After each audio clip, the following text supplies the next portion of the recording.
Okay. Hey, here we are at the NSA 20th year anniversary event. We're at the Slate Valley Museum in Granville, New York, in the heart of the Slate Valley. And I'm here with one hell of a guy, Bob Riley Jr. from Renaissance Roofing. Probably one of the premier roofing companies out in the Midwest.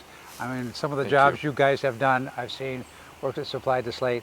You've got Eric there, and they've got a hell of a group that put on this stuff, I'll tell you. We've really been blessed. impressive. Thank you so much. Well, you know what they say, the harder you work, the more blessed you get, kind of, too, right, you know. Right. But no, I'm always happy to get your pretty much monthly newsletter where, you know, Sure. keeps us up track of what you guys got in supply. Right. And I think you're probably one or two in the whole country as far as reclaimed and. We get involved in a lot in the reclaimed slate and clay roof tiles. Yep. You know. Try to keep a supply to people that are looking for those few pieces to do their repairs and restorations. Yeah.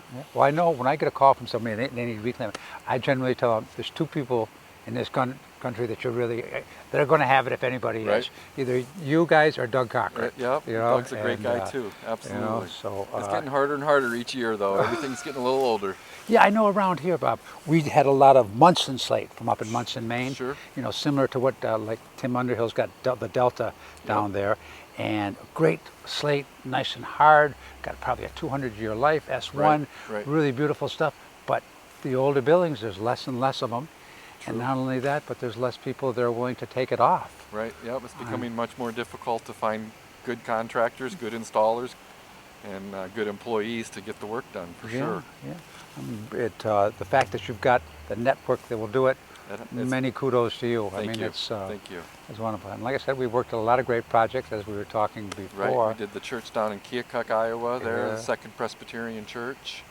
Was a great project that you supplied the materials for. So folks, if you get a chance, go online and look that up. It's a beautiful church, historic, big unfading green roof with a giant red cross in the middle. Excellent, excellent, you guys, and you did a hell of a job. Excuse me for saying church and hell in the same sentence there, but you know what I mean.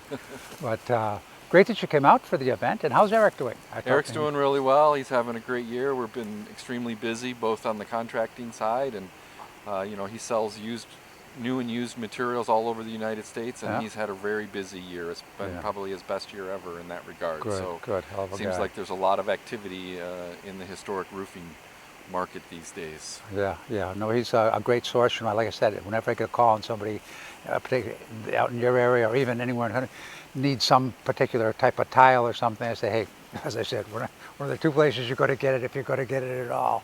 Right. Thank you so much.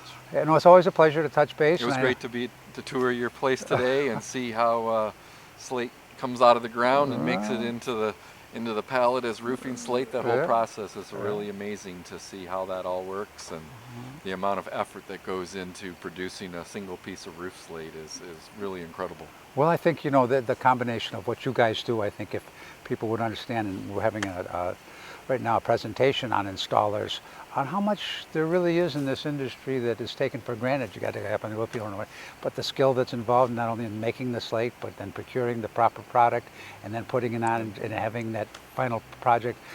You know, like a huge effort there. It is, but you know, the great buildings of America, they do this. They put on. You could have somebody like you put on an excellent roof that we make. It's going to be good for 150 years. Absolutely, that is so true. It just makes so much sense. It's an honor to have the opportunity to do some of those projects. I mean, to pass that legacy on, the effort that was put into it at the turn of the century, the turn of the early 1900s, and then to have another opportunity to do it again, and the effort that was put into it 120 years ago is remarkable, given the technology that we're able to utilize today. Right.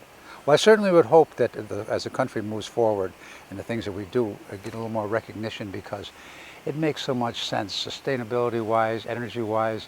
These great old buildings, you just look the old churches and the cathedrals and the universities. You put up a stone building, you put a good roof on it by a master craftsman like your guys, and it's going to in for another 150 years. In the long run, it makes so much sense financially. And it's enjoyable. You get to enjoy it, and the aesthetics of it is incredible as well. So. And you get to meet a lot of great people. You do. Thank you, my friend. Appreciate it, Bob. Not a problem.